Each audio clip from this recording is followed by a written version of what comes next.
ሰላም ጤና ይስጥልን ተመልካቾቻችን የአፍሪካ ሬኔሳንስ ቴሌቪዥን ዜናዎች ከዚህ በማስከተል ይቀርባሉ። በቅድሚያም አርዕስተ ዜናዎቹን እንሆ። ኢትዮጵያና ሶማሊያ በቀጠናው መረጋጋት ላይ በጋራ ለመስራት ያላቸውን ስምምነት አጸኑ። አሜሪካ ለበርካታ ዓመታት ስትሰጥ የቆየችውን የዳይቨርሲቲ ቪዛ እንዳገደች ተገለጸ። በኢራን ውስጥ ከከባድ ድርቅ በኋላ የዘነበው ዝናብ አይነት ከተለመደው ዝናብ የተለየ መሆኑ በስፋት እያነጋገረ ይገኛል።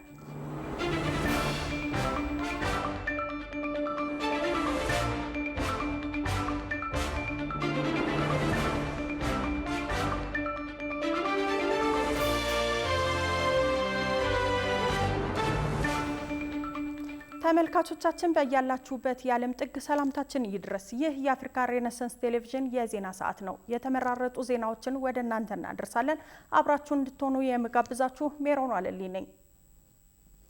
ኢትዮጵያና ሶማሊያ ለቀጠናዊ መረጋጋትና ለልማት አብረው እንደሚሰሩ ሲያስታውቁ የግብጽና የሱዳን መሪዎች በበኩላቸው በካይሮ ተገናኝተዋል።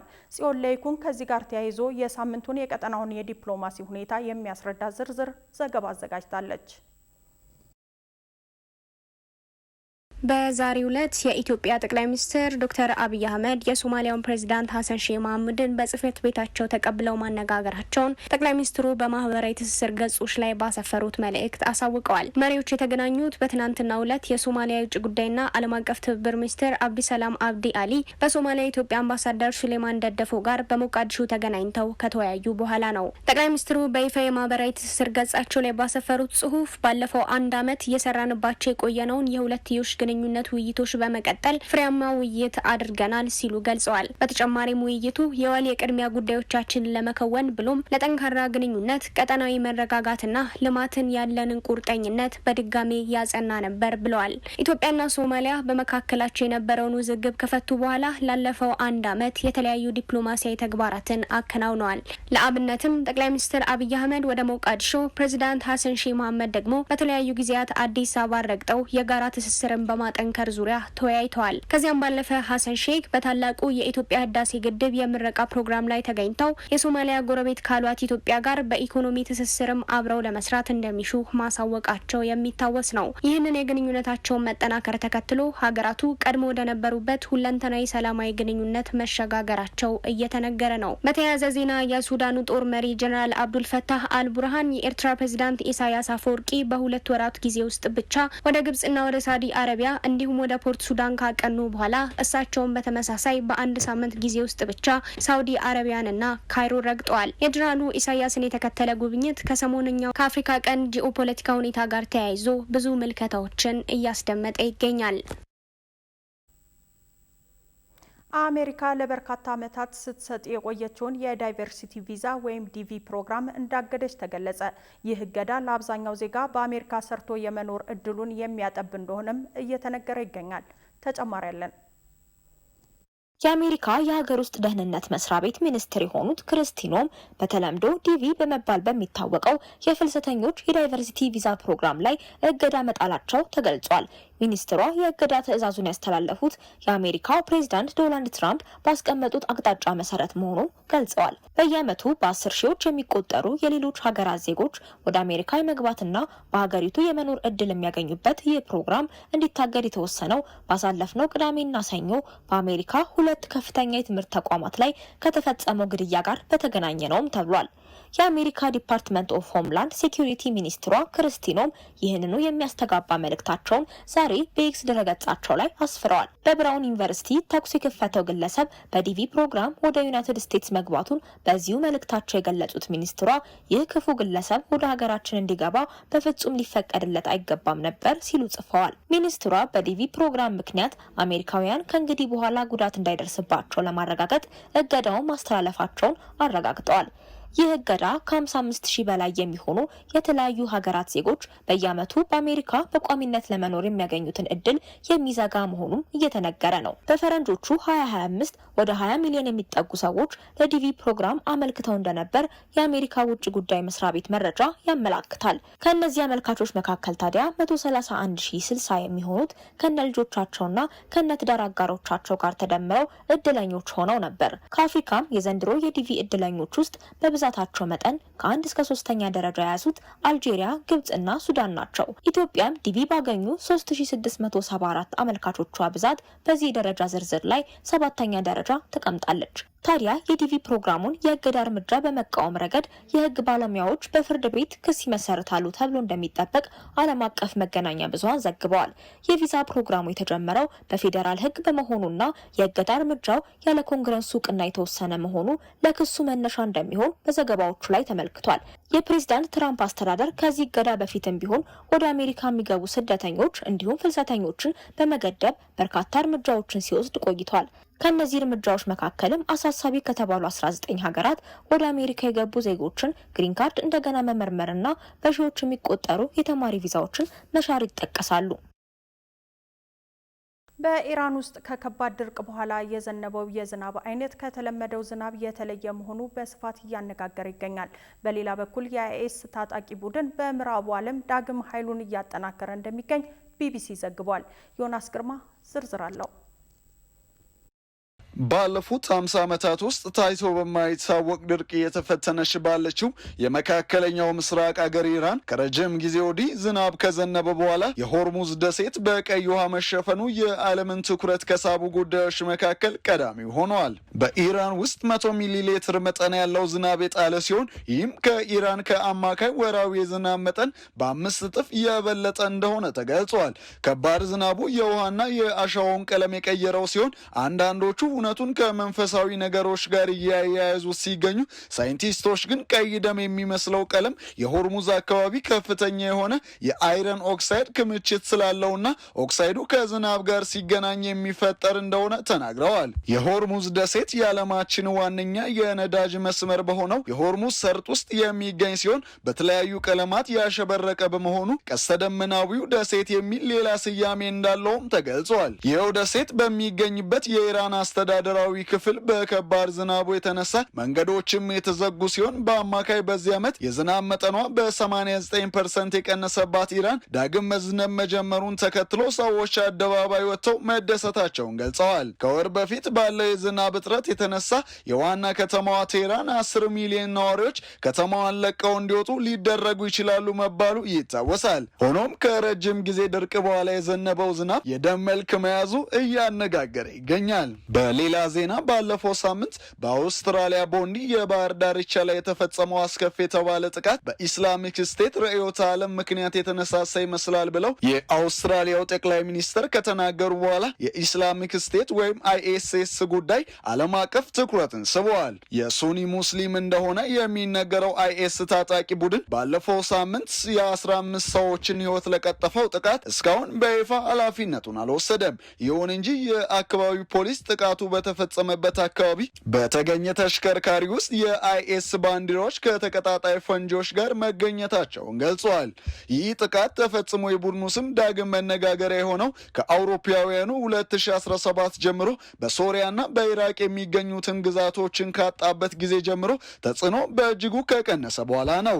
አይኤስ በአውስትራሊያ በቦንዲ የባህር ዳርቻ 15 ንጹሃንን ከመግደላቸው አንድ ቀን አስቀድሞ በሶሪያ 2 የአሜሪካ ወታደሮች መገደላቸውን ተከትሎ ደጋፊዎቹ በማህበራዊ ሚዲያ ላይ ደስታቸውን ከመግለጻቸው በስተቀር ቡድኑ ዝምታን መርጧል። አሜሪካ በሶሪያ ግድያውን የፈጸመው የአይኤስ ተልእኮን የተቀበለ ግለሰብ እንደሆነ ተናግራለች። በጂአር ላይ አተኩራ የምትሰራው የቢቢሲ ሞኒተሪንግ ባልደረባዋ ማይና አላም የተባለች ጋዜጠኛ ፈጽሞ ያልጠፋን ነገር ተመለሰ ብለን ማውራት አንችልም ስትል ለምዕራባውያንም አይኤስ ከፍተኛ ስጋት መሆኑን ተናግራለች። አይኤስ ከፍተኛ ደረጃ ላይ ደርሶ በነበረበት ወቅት ግብር በመሰብሰብ በትምህርት፣ በሃይማኖታዊ፣ ፖሊስ እና ጤና አጠባበቅ ስርዓቶች ራሱን እንደ አንድ መንግስት አድርጎ በማቅረብ የሶሪያና የኢራቅ ሰፊ ቦታዎችን ያስተዳድር እንደነበርም ተገልጿል። ነገር ግን በ2019 ከ70 በላይ ሀገራትን ያቀፈው በአሜሪካ የሚመራው ጥምር ጦር ካሸነፈው በኋላ መሪው ራሱን ማጥፋቱም ይታወሳል። የቢቢሲዋ ጋዜጠኛ እንደምትለው የቡድኑ መስራችና መሪ አቡበከር አልባግዳዲ በ2019 በአሜሪካ ጥቃት ወቅት ራሱን በማጥፋቱ ቡድኑ ያለው ቅቡልነት የበለጠ ተዳክመዋል። ስለዚህ አሁን በአብዛኛው ቡድኑ የሚተማመነው በትናንሽ ጥቃቶችን ፈጽሞ በመሸሽ ላይ ነው ትላለች። ስለዚህ በምዕራቡ ዓለም አልፎ አልፎ የሚፈጸሙት ጥቃቶች በአብዛኛው ከማዕከል በሚደረግ ማስተባበር ሳይሆን በአይኤስኤስ ዓላማ የተነሱ የግለሰቦች የሚፈጽሟቸው ናቸው በማለት መላምቷን ታስቀምጣለች። በኢኮኖሚክስና ሰላም ተቋም የታተመው የ2025 ዓለም አቀፍ የሽብርተኝነት መረጃ ጠቋሚ ሪፖርት መሰረት አይኤስኤስ እና ተባባሪዎቹ በ2024 በ22 ሀገራት ለ1805 ሰዎች ሞት ምክንያት በመሆን እጅግ አደገኛ የሆነ ሽብርተኛ ድርጅት ሆነዋል ብለዋል። በአፍሪካ ውስጥ የተለያዩ ቦታዎች ላይ ጥቃት በማድረስ የሚታወቀው ታጣቂ ቡድኑ በእነዚህ አካባቢዎች ክርስቲያኖችና ወታደሮች ላይ ያነጣጠረ ጥቃት እየፈጸመ እንደቆየ ይነገራል። ነገር ግን በአፍሪካ ውስጥ ለሚደርሱ ጥቃቶች ዓለም አቀፍ ሚዲያዎች ትኩረት ሰጥተው ስለማይዘግቡ ትኩረት አይሰጠውም ብለዋል። ይሁንና በአውስትራሊያ ከሳምንት በፊት የተፈጸመው ጥቃት አይኤስ በምዕራባውያን ኢላማዎች ላይ ጥቃቶችን ለማቀነባበር ወይም ለማነሳሳት ከመሞከር ወደ ኋላ ለማለቱን የሚያሳይ እንደሆነም ቢቢሲ ዘግቧል። በ200 ሚሊዮን ብር ካፒታል የተመሰረተው አዋሽ ካፒታል አክሲዮን ማህበር በይፋ ስራውን ጀመረ። አዋሽ ካፒታል አክሲዮን ማህበር በኢትዮጵያ ከሚንቀሳቀሱና ከካፒታል ገበያ ባለስልጣን ፍቃድ ከተሰጣቸው የኢንቨስትመንት ባንኮች አራተኛው ሆኖ ስራ መጀመሩ ተገልጿል። የአዋሽ ባንክ ዋና ስራ አስፈጻሚ ፀሐይ ሽፈራው የአክሲዮን ማህበሩ ምስረታን በሚመለከት ለመገናኛ ብዙሃን በሰጡት መግለጫ ተቋሙ በኢትዮጵያ የካፒታል ገበያ ባለስልጣን መስፈርቶችን አሟልቶ የንግድ ስራ ፍቃድ ማግኘቱን ገልጸዋል። የአክሲዮን ማህበሩ 95 በመቶ ድርሻ በአዋሽ ባንክ የተያዘ ሲሆን ቀሪው 5 በመቶ ደግሞ በአዋሽ ኢንሹራንስ በኦዳ አክሲዮን ማህበርና በቦርድ አባላት የተያዘ መሆኑን አብራርተዋል። የአዋሽ ካፒታል አክሲዮን ማህበር ዋና ስራ አስፈጻሚ ዶክተር አንዱዓለም ኃይሉ በበኩላቸው ማህበሩ በዋናነት የተቋቋመው የኢንቨስትመንት ባንክ ስራዎችን ለመስራት መሆኑን አስታውቀዋል። በተጨማሪም ተቋሙ ወደ ዘርፉ ለሚገቡ የሀገር ውስጥና በውጭ ለሚኖሩ ኢትዮጵያውያን ባለሀብቶች የማማከር አገልግሎት እንደሚሰጥና ለባለሀብቶች የገንዘብ ማሰባሰብ ስራዎችን መስራት፣ ለአክሲዮን ማህበራት ጥናቶችን ማጥናትና ድርጅቶች በካፒታል ገበያ ላይ እንዲመዘገቡ የማመቻቸት ስራዎችን እንደሚያከናውን ተገልጿል። በዘምዘም የስደተኞች መጠለያ ጣቢያ 1000 ንጹሃን ዜጎች መገደላቸው ተገለጸ። የተባበሩት መንግስታት ድርጅት የሱዳን ፈጥኖ ደራሽ ኃይል ዘምዘም የስደተኞች መጠለያ ጣቢያ ላይ ለ3 ቀናት ባደረሰው ጥቃት ቢያንስ 1000 ንጹሃንን መግደሉን አስታውቋል። ሩሃ ግርማ ተጨማሪ አላት። የተባበሩት መንግስታት ድርጅት ያወጣው ሪፖርት እንደሚያመላክተው የሱዳን ፈጥኖ ደራሽ ኃይል ባለፈው ሚያዝያ በሱዳን ዳርፉር ግዛት በሚገኘው ዘምዘም የስደተኞች መጠለያ ጣቢያ ላይ ለ3 ቀናት ባደረሰው ጥቃት ቢያንስ 1000 ንጹሃንን ገድሏል። ይህም በፈጥኖ ደራሽ ኃይሉ ላይ የቀረበ ሌላ ተጨማሪ ከባድ የሰብአዊ መብት ጥሰት ክስ ሆኗል። በመቶዎች የሚቆጠሩ ሲቪሎች ያለ ፍርድ ግድያ ሰለባ እንደሆኑ የተዘገበ ሲሆን አስገድዶ መደፈርን ጨምሮ ጾታዊ ጥቃቶች መፈጸማቸውም በሰነድ ተረጋግጧል። ፈጥኖ ደራሽ ኃይሉ በመጠለያ ጣቢያ ላይ ጥቃት የሰነዘረው የሰሜን ዳርፉር ግዛት ዋና ከተማ የሆነችውን ኤልፋሽርን ለመቆጣጠር በሚያደርገው የከበባ ስልት መሆኑም ተገልጿል። የዘምዘም መጠለያ ጣቢያ ከሚያዝያው ጥቃት በፊት ከ500 ሺህ በላይ ሰዎች የሚኖሩበት በሱዳን ትልቁ የተፈናቃዮች መጠለያ ጣቢያ ነበር። የተባበሩት መንግስታት ሪፖርት ፈጥኖ ደራሽ ኃይሉ ጥቃቱን ከመፈጸሙ ከወራት በፊት ምግብና ሌሎች መሰረታዊ ቁሳቁሶች ወደ መጠለያ ጣቢያው እንዳይገቡ አግዶ እንደነበርም አስታውሷል። በተያያዘ ዜናም በሱዳን ግዙፍ የኤሌክትሪክ ኃይል ማመንጫ ጣቢያዎች ላይ በተሰነዘረ ተከታታይ የድሮን ጥቃት ምክንያት በዋና ከተማዋ ካርቱም እና በሌሎች ታላላቅ ከተሞች መጠነ ሰፊ የኃይል መቆራረጥ መከሰቱን የሀገሪቱ የኢነርጂ ባለስልጣናት አስታውቀዋል። የሱዳን ትሪቢዩን እንደዘገበው ከሆነ ጥቃቱ ያነጣጠረው በስትራቴጂካዊ ጠቀሜታቸው በሚታወቁ የኃይል ማከፋፈያ ጣቢያዎች ላይ ነው። ጥቃቱን ተከትሎም በካርቱም በኦምዶርማን እና በባህሪ ከተሞች የሚገኙ መሰረታዊ አገልግሎቶች ሙሉ በሙሉ በሚባል ደረጃ መቋረጣቸው ተገልጿል። የሱዳን ጦር ጥቃቱን የፈጸመው የፈጥኖ ደራሽ ኃይሉ ነው ሲል የከሰሰ ሲሆን የፈጥኖ ደራሽ ኃይሉ በበኩሉ ጥቃቱን የፈጸሙት የጦር ሰራዊቱ ድሮኖች እንደሆኑ በመግለጽ ውንጀላውን አጣጥሏል። ይህ የእርስ በርስ ጦርነት ከጀመረ ወዲህ በኢነርጂ ዘርፉ ላይ የደረሰው እጅግ የከፋ ጥቃት እንደሆነም ተመላክቷል። የሱዳን የኤሌክትሪክ ኃይል ኮርፖሬሽን የደረሰውን ጉዳት ለመጠገን ጥረት እያደረገ መሆኑን ቢያስታውቅም በቀጣይነት በሚሰነዘሩ ጥቃቶችና በነዳጅ እጥረት ምክንያት ስራው እጅግ አዳጋች እንደሚሆንበት ተገልጿል። የሰብአዊ መብት ተሟጋች ድርጅቶች በበኩላቸው የሲቪል መሰረተ ልማቶችን ኢላማ ያደረገው ይህ ጥቃት በጦርነት እየታመሰች ያለችውን ሱዳን ወደ ከፋ የረሃብና የበሽታ ወረርሽኝ ሊከታት እንደሚችል እያስጠነቀቁ ይገኛሉ። ክቡራትና ክቡራን ተመልካቾቻችን አሁንም የአፍሪካን ሬኔሳንስ ቴሌቪዥን ዜናዎች እንደቀጠሉ ናቸው። ወደ ቀጣዮቹ ጉዳዮቻችን ከመሻገራችን በፊት ይፋዊ የማህበራዊ ገጾቻችንን ልናስታውሳችሁ ወደድን። በቴሌቪዥን ስርጭት ያለፏችሁን ፕሮግራሞቻችንን ከ1.8 ቢሊዮን በላይ ሰብስክራይቦች ባሉት አርትስ ቲቪ ወርልድ የዩቲዩብ ገጻችን በኩል ልትከታተሉ ትችላላችሁ። በተጨማሪም በርካታ ተከታዮችን ባፈራንባቸው በፌስቡክ፣ በቀድሞ ትዊተር እና በአሁኑ ኤክስ እንዲሁም በቲክቶክ እና ኢንስታግራም ገጾቻችን በኩል ቤተሰብ መሆን ትችላላችሁ። ካፍታ ቆይታ በኋላ በአርትስ ስፔሻል የመረጃ ሰዓታችን ልዩ የመዝናኛ የኪነ ጥበብና የሁነት መረጃዎች ወደ እናንተ እናደርሳለን። ይጠብቁን። አርቲስት ነጻነት ወርቅነህ የአልቲማ ሪል ስቴት ብራንድ አምባሳደር በመሆን ተሾመ። ከተመሰረተ 3 ዓመት የሆነው አልቲማ ሪል ስቴት አርቲስት ነጻነት ወርቅነህን ብራንድ አምባሳደር በማድረግ እንደሾመው አስታውቋል። አርቲስት ነጻነት ወርቅነህ ከተቋሙ ጋር ለሚቀጥሉት ጊዜያት በብራንድ አምባሳደርነት ይቀጥላል ተብሏል። አልቲማ ሪል ስቴት በ3 ዓመታት ጊዜ ውስጥ 2 ግንባታዎችን አጠናቆ ያስረከበ ሲሆን አንድ ግንባታው ከ80 በመቶ በላይ እንደተጠናቀቀ ተገልጿል። በተጨማሪም በመስቀል ፍላወር አካባቢ 4ኛ ፕሮጀክቱን ባለ 20 ወለል ህንፃ ግንባታ አስጀምሯል። የሪል ስቴት ተቋሙ ቤቶችን ከ2.7 ቢሊዮን ብር ጀምሮ በማቅረብ ላይ እንደሚገኝ ተገልጿል። ክቡራን ተመልካቾቻችን አሁን በኢትዮጵያ ሲቢ ፕሪሚየር ሊግ ኢትዮጵያ ቡና ከወልዋሎ አዲግራት ዩኒቨርሲቲ የሚያደርገው ጨዋታን ጨምሮ የተመራረጡ ስፖርታዊ መረጃዎችን ወደ እናንተ የምናደርስበት ሰዓት ላይ ደርሰናል። ስፖርታዊ መረጃዎቹ በባልደረባችን ሷሊ መሐመድ ወደ እናንተ ይደርሳሉ። ከመረጃዎቹ ጋር መልካም ቆይታ። ከአፍሪካ ሬኔሳንስ ቴሌቪዥን የሰዓቱን ስፖርታዊ መረጃዎች ይዘምተናል። መረጃዎቻችንን ከሀገር ውስጥ እናስቀድማለን።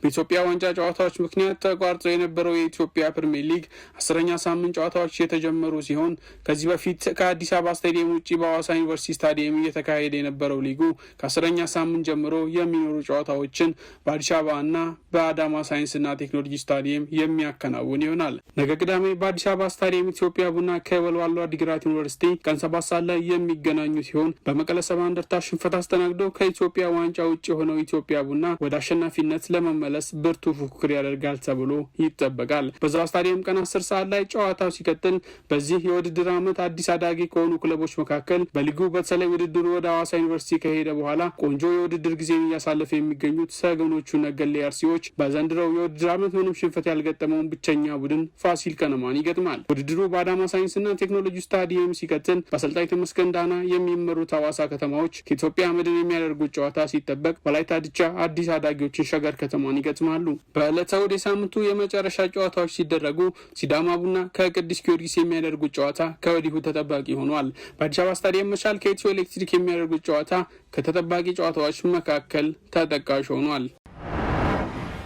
ቅዱስ ጊዮርጊስ እግር ኳስ ማህበር ከላይት ኢንቨስትመንት ጋር የስፖንሰርሺፕ ስምምነት ተፈራረመ። ቅዱስ ጊዮርጊስ እግር ኳስ ማህበር ቢሾፍቱ በሚገኘው የተጫዋቾች ካምፕ የክለብ ዋና ስራ አስኪያጅ ዶክተር ፍጹም ካሳይ በተገኙበት ከላይት ኢንቨስትመንት ኃላፊነቱ የተወሰነ የግል ማህበር ጋር በጋራ ለመስራት ውል ተፈራርሟል።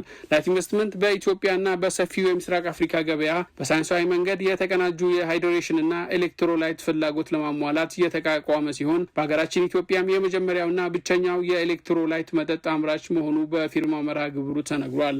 የቅዱስ ጊዮርጊስ ማህበር የኒውትሪሽን ባለሙያ ሀዊ ተስፋዬ ከዚህ ቀደም ለተጫዋቾች ኃይል ለመስጠት ማር፣ ስኳር፣ ጨው እየደባለቅን ነበር የምንጠቀመው።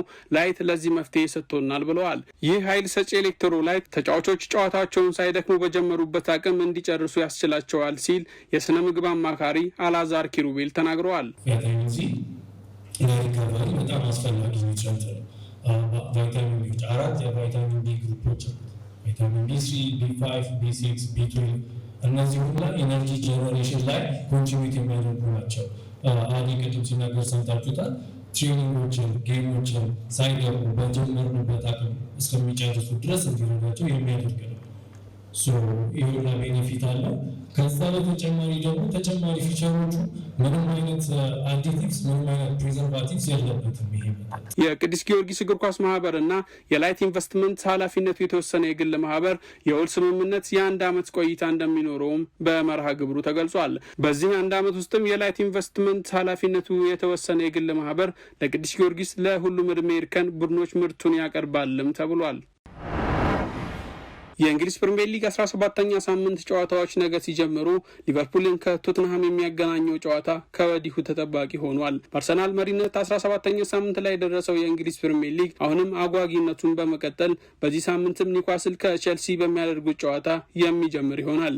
ከመሪው አርሰናል 8 ነጥቦችን ዝቅ ብሎ የሚገኙት የምዕራብ ለንደኑ ክለብ ቼልሲ 28 ነጥቦችን በማስመዝገብ በሰንጠረዡ 4ኛ ደረጃ ላይ ይገኛሉ። በፕሪሚየር ሊግ ወጥ አቋም ማሳየት የተሳናቸው የኢንዞ ማሬስካው ቡድን ቼልሲ ሊያም ዴላፕ፣ ብራዚላዊ ስቴቫኦ እና የላቪያን ግልጋሎት አያገኝም ተብሏል። ሁለቱ ተጋጣሚዎች በሁሉም ውድድር በተገናኙባቸው 178 ጨዋታዎች 78 ጨዋታዎችን ቼልሲ ማሸነፍ ሲችል ኒውካስል ዩናይትድ በበኩሉ 58 አሸንፎ 42 ጊዜ አቻ ተለያይተዋል። በሌላ ጨዋታ ከሊጉ መሪ በቅርበት እየተነፈሰ የሚገኘው የፔፕ ጋርዲዮላው ማንቸስተር ሲቲ ከዌስትሃም ምሽት 12 ሰዓት ይገናኛሉ። የፔፕ ጋርዲዮላው ማንቸስተር ሲቲ በቅርብ ሳምንታት ወዲህ ወደ አስፈሪነቱ የተመለሰ የሚገኝ ሲሆን በሊጉ ባደረጋቸው 5 የመጨረሻ ጨዋታዎች 4ቱን አሸንፏል። ማንቸስተር ሲቲ ከባድ ጨዋታ ይሆንበታል ተብሎ የሚጠበቁትን ጨዋታዎች በሙሉ በአሳማኝ ሁኔታ እየረታ መምጣቱና በውድድር ዓመቱ ወደ ምርጥ አቋሙ የተመለሰው ፊል ፎደን፣ ሪያን ቸርኪ፣ ግብ አዳኙ ኤርሊንግ ሃላንድ ጥምረት አስፈሪ ሆኗል። ወራጅ ቀጠና ውስጥ የሚገኙትና ያለፉትን 5 ጨዋታዎች ምንም ያላሸነፉት ዌስትሃም ዩናይትዶችን በሜዳቸው ኢትሃድ ስታዲየም ያስተናግዳሉ። በዚህ ሳምንት ከሚጠበቁ ጨዋታዎች መካከል በአሰልጣኝ ቶማስ ፍራንክ ስር ጥሩ ውጤት እያስመዘገበ ያልሆነው ቶትንሃም ያምና የሊጉን አሸናፊ ሊቨርፑልን ምሽት 2 ሰዓት ተኩል ይገጥማል። በሌላ ተጠባቂ ጨዋታ ምሽት 5 ሰዓት የሊጉ መሪ አርሰናልም በመሪነት ለመቆየት ወሳኙን ጨዋታ በአሰልጣኝ ዴቪድ ሞይስ ስር ዘንድሮ አስደናቂ የውድድር ዘመን እያሳለፈ ከሚገኘው ኤቨርተን ጋር የሚያደርግ ይሆናል። በተጫዋቾች ጉዳት እየታመሰ የሚገኘው የሰሜን ለንደኑ ክለብ አርሰናል ከሜዳው ውጪ ከባድ ፈተና ይጠብቀዋል ተብሏል።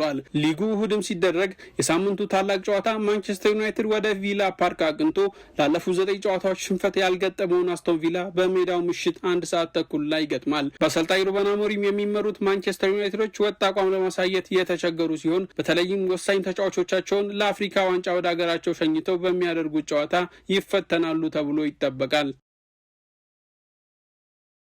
ክቡራን ተመልካቾቻችን አሁን ሰዓቱ በየሳምንቱ ወደ እናንተ የሚደርሰው አርትስ ስፔሻል ልዩ የመዝናኛ የኪነ ጥበብና የሁነት መረጃዎች ነው። ልዩ መረጃዎቹ በባልደረባችን ናቲማናየ ወደ እናንተ ይደርሳሉ። ከመረጃዎቹ ጋር መልካም ቆይታ።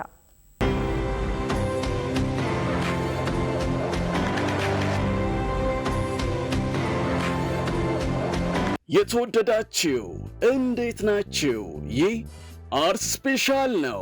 ዋና ዋና ጉዳዮች የዘንድሮ የአላፋት ዝማሬ መርሃ ግብር በቀጥታ ስርጭት በጣቢያችን አርትስ ለተመልካቾች ይቀርባል። ከአዘጋጆቹ ጋርም ስምምነት ተፈጽሟል። የስምምነቱ ዋና ጉዳይ ምንድን ነው? ዝርዝሩን ይዘናል። የአንጋፋዋ ደራሲ መጽሐፍ ነገ ይመረቃል። እነዚህንና ሌሎችንም የአርት ስፔሻል የኪነትና ኩነት መረጃዎች እናቀርብላችኋለን። አብራችሁን ሆኖ የአላፋት ዝማሬ በኢትዮጵያ ኦርቶዶክስ ተዋሕዶ ቤተክርስቲያን ምዕመናን ዘንድ በየዓመቱ በብርሃነ ልደቱ ዋዜማ የሚካሄድ ህብር ያለው ግዙፍ የዝማሬ ዝግጅት ነው።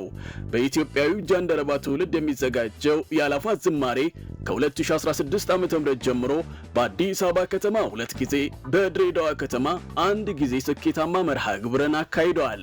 የ2018 የአላፋት ዝማሬ በመስቀል አደባባይ ታኅሳስ 28 ቀን 2018 ዓ.ም ከቀኑ 10 ሰዓት ጀምሮ የሚከናወን ይሆናልም ተብሏል።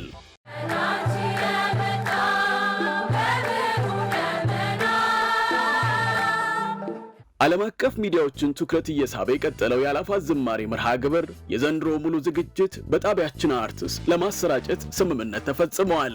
በዚህ ስምምነት መሰረት የአላፋት ዝማሬን ዋና ዝግጅት በቴሌቪዥንና ዩቲዩብን ጨምሮ በሁሉም የማህበራዊ ትስስር ገጾች ለተመልካቾች ይሰራጫል።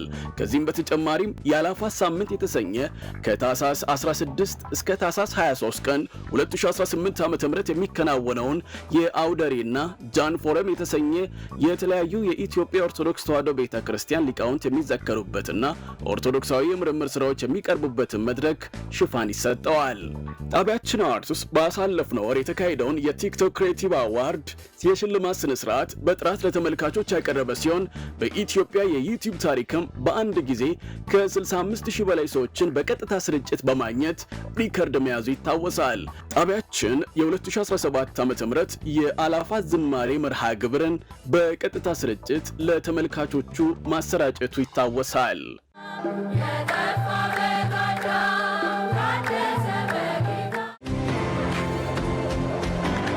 የመጀመሪያዋ ሴት የረጅም ልቦለድ ደራሲ ፀሐይ መላኩ አዲስ መጽሐፍ ነገ ይመረቃል። የደራሲዋ አዲስ መጽሐፍ ዘባሲል የተሰኘ ርዕስ ተሰጥቶታል። ዘባሲል በ399 ገጾች የተቀነበበ ሲሆን ታሪክ ለበስ ልቦለድ እንደሆነም ተነግሯል። ቅዳሜ ታህሳስ 11 ቀን 2018 ዓ.ም ጥሪ የተደረገላቸው እንግዶች በሚገኙበት በኢትዮጵያ ቤተ መዛግብትና ቤተ መጻሕፍት አገልግሎት ወመዘክር አዳራሽም ይመረቃል ተብሏል። ዘባሲል መጽሐፍ እያንዳንዱ ኢትዮጵያዊ ደምና አጥንት ተከፍሎባት የተረከባትን ሀገር ባላደራ ሆኖ ለቀጣዩ ትውልድ እንዴት ማስተላለፍ እንዳለበት የሚዘረዝርና የሚጠቁም መጽሐፍ እንደሆነ ተገልጿል። ያኮራል እንዴ ለዋል አዲስ ስሜትን ጨምሮ በርካታ ነጠላ ሙዚቃዎችን ለሙዚቃ አድማጮች አቅርበዋል። ይበልጡኑ ቆየን ካየን የተሰኘው ሙዚቃው ከአድማጮቹ ጋር አስተዋውቆታል። ድምፃዊ ሚኪያስ ንጉሴ ሚኪላላ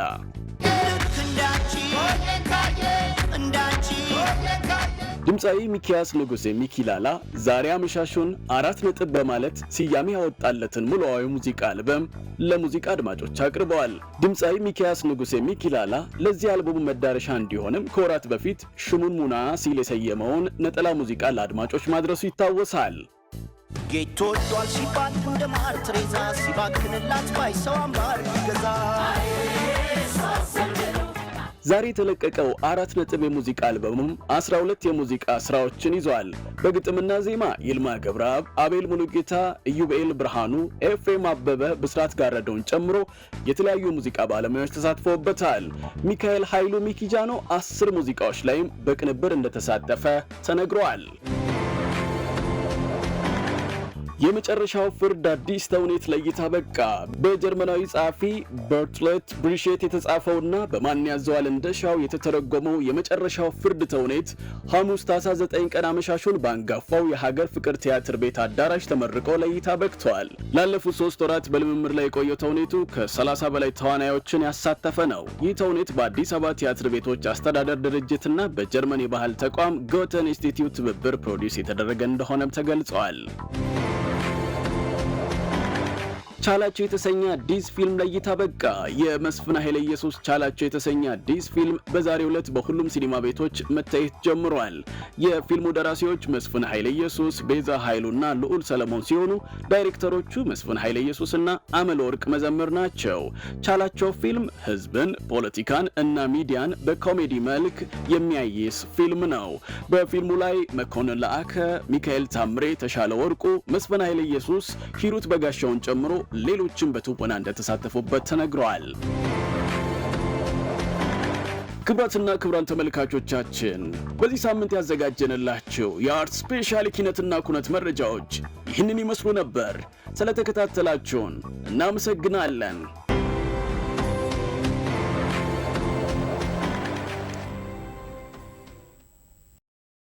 ውድ ተመልካቾቻችን የአፍሪካ ሬኔሳንስ ቴሌቪዥን የሰዓቱ ዜናዎች የተከታተላችሁትን ይመስሉ ነበር። ስለሰጣችሁን ጊዜ ከልብ እያመሰገንን ከዜናዎቹ ጋር ሜሮን አልልኝ ቆይታ አድርጌያለሁ። ከቀሪ የጣቢያችን ዝግጅቶች ጋር መልካም ጊዜን ተመኘው።